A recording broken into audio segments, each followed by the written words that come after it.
Hey, what's up? What's up? So, not going to be doing any golf today. It's way too hot for that. It's like 97 out here today. I'm on the campus of University of Maryland. I believe that's the lacrosse field through the trees behind me. So, I'm going to talk about the skills involved in fling golf versus traditional golf, right?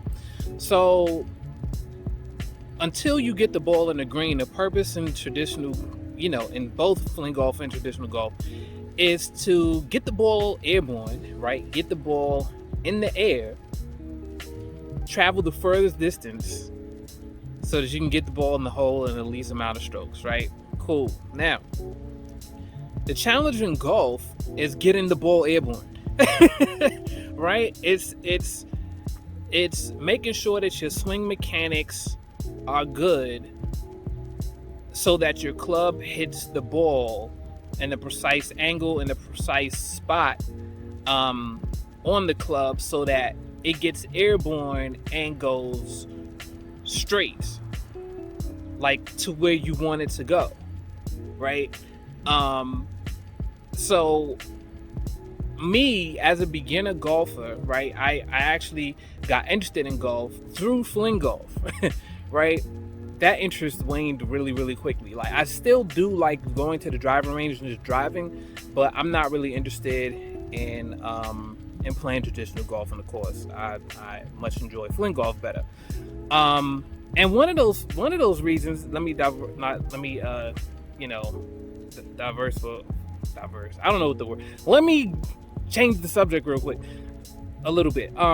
So as I'm on the putting greens at my local course, what I see is, all right, so they'll come to the first tee, right? And there's people waiting, right, to, their chance to go. And so a person will tee up, but they have like 2, 3, 4, 5 other people behind them kind of like waiting and watching, right? So to me, I'm looking and I'm like, yo, that's like kind of nerve-wracking, right? Especially if you are just starting out. You've been to the driving range a few times, you're kind of consistent, kind of lot, maybe you'll make a good connection 30-40% of the time, right? And so you tee off with these people looking at you, waiting, and it's just like, damn, like, can y'all just turn around and look the other way real quick while I tee off? Like, hell, And I watch them from a distance sometimes, and I'll see people top the ball, right? They'll top it, they'll slice it. I've seen a person, I saw a person last week, first hit went right into the water. Second one went so the water's on the right. Then the second one went to the left into the woods, never to be found again, right? So then he took his third one and he topped it, and it just went like 50 yards, and he was like, I'll just take that one, right? And just like stuff like that, I'm like, bro, like, if the point of teeing off and getting to the green is to get that ball airborne, and you have trouble getting the ball airborne, well then you ain't really playing the game. Right? And not just airborne, but airborne in play, like in bounds, not in the water hazard, not out into the woods, like straight out in front of you where you at least in the general direction of where you want it to go, right? And that's like a really, really big challenge in golf. And the people who are who can hit a decently far distance, I mean, the pros can do carries of 300 yards plus, right? And getting it to go fairly straight, a little baby draw, right, but not hooking and slicing, is, even the pros are not perfect there, right? They still have challenges. They don't slice heavy a lot, but they'll hook it. They'll, the draw will be, a bit more than they want, right?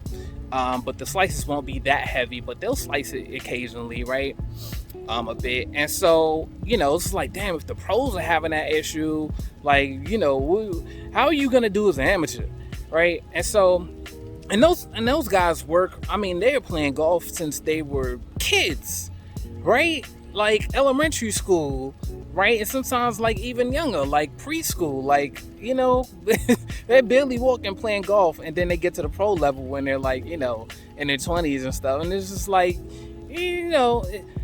if I have to be a pro in order for my game to be like fun, and not fun in a way like fun is, people have different definitions of what they think is fun, right? Now, of course, being out there with friends and stuff, conversing, having a good time while you're out playing around the golf is cool. That's fun, right? But also, what's fun is scoring well. For me, I'm a competitor. I play basketball, and I'm fairly good at it, and that's fun to me. When I'm able to do things and get the ball in the hoop in creative ways, make plays with my teammates and stuff, that is fun. There's no fun to me being terrible at it. That's me. Now, other people may be different. They don't care if they're terrible at it or great at it. Just the activity of it is good for them. That's fine. To each his own, right? But for me, being good at something makes it more fun for me, right? So with golf, not doing, 3 putts, getting the ball in one putt is super fun for me, right? Getting that ball close to the hole from 90 and 100 yards away, 150 yards, that's fun for me. I enjoy that, right? Or doing a one putt from 20 feet, that's fun for me. I enjoy that. I get a kick out of that. I like seeing that, right? So in Fling Golf though, there's still some skill level to it, right? I've heard some people say, oh, you have an advantage, okay? All right, maybe, sure, right? But compared to who, right? Compared to who? Not against a pro golfer, because a pro golfer will still kick our ass, right? However, the challenges are different. It's still some skill. It's still, it's a good degree of skill involved, but it's just different skills, right? So in golf, it's making a good connection with the ball to get the ball airborne, to travel in the general direction you want it to go, right? In Fling Golf, it's getting the ball to travel in general direction you want it to go, but making the connection with the ball is eliminated, right? Because the ball is already inside the cradle of the fling stick. So the challenge there is making a swing that goes in the general direction where you want it to go. The strength of the swing, right? So if you're driving right off the tee and it's like a par 4, right? You need to fling it pretty much as hard as you can, and that's going to require a different degree of strength, right? And explosiveness, and some and some training, right? You got to have some strength and some ability to harness that power, right, from within you to be able to fling it 200 plus yards, right?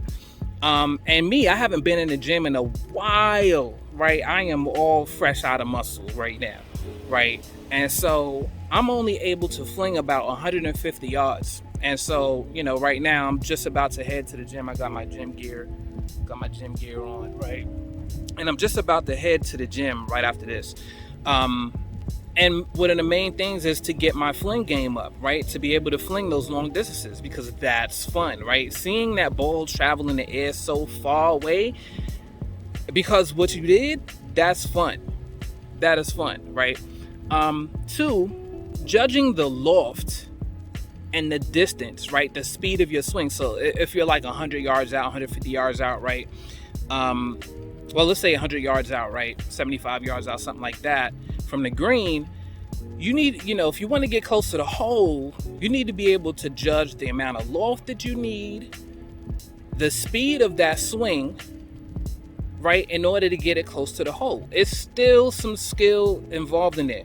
If you have wind variables in there, even more skill involved to judge how strong that swing needs to be, right? But getting the ball airborne itself is not the challenge. That's the challenge in golf, is making that connection with the ball to get it airborne pretty good. The challenge in Fling Golf is judging your loft and your accuracy and the speed of that swing to get it to land where you need it to go, right? Also in Fling Golf, we don't really have we don't really get a lot of much backspin in our balls, right? So when they go onto the green, right, in traditional golf, you'll have backspin on the ball, and it'll land on the green and kind of, you know, if there's a good degree of backspin, it'll stop and sometimes even come backwards, right? In Fling Golf, we don't have a lot of backspin, so you kind of really have to you know, maybe get some loft in it if you wanted to stop, or maybe do a stinger, right, so that the ground slows it down a bit before it gets to the green, so it doesn't roll past the hole and off the green. So stuff like that, right? It's just different amounts of skill involved, and I believe as the game of Fling Golf progresses, we will see people of high skill levels come into this game and really set the bar for how skilled a professional fling golfer will be, right? Where that that bar is going to be set, you know, how skilled and how close they're going to get the ball to the hole, how far they're going to be flinging it, right? We have right now, I know people can, you know, the stronger individuals can fling upwards of 250, 260 yards, right? When are we going to see that 300-yard fling? That's what I'm excited for. Once we get to a 300-yard fling, like, then we're knocking doors on the pro levels of traditional golf there. When we get in 300-yard flings, whether it's the total yardage or the carry, it doesn't matter to me. A 300-yard fling is like, all right, now we're talking pro level stuff right now, right? So that's what I'm excited for. That's pretty much all I wanted to say. I'm about to head to the gym so I can, you know, break 150. I'm trying to get at least 200 right now, working on that. So yeah, I Fling Golf with Sonny. Please like, comment, subscribe if you enjoyed this video, and I will see you guys in the next video.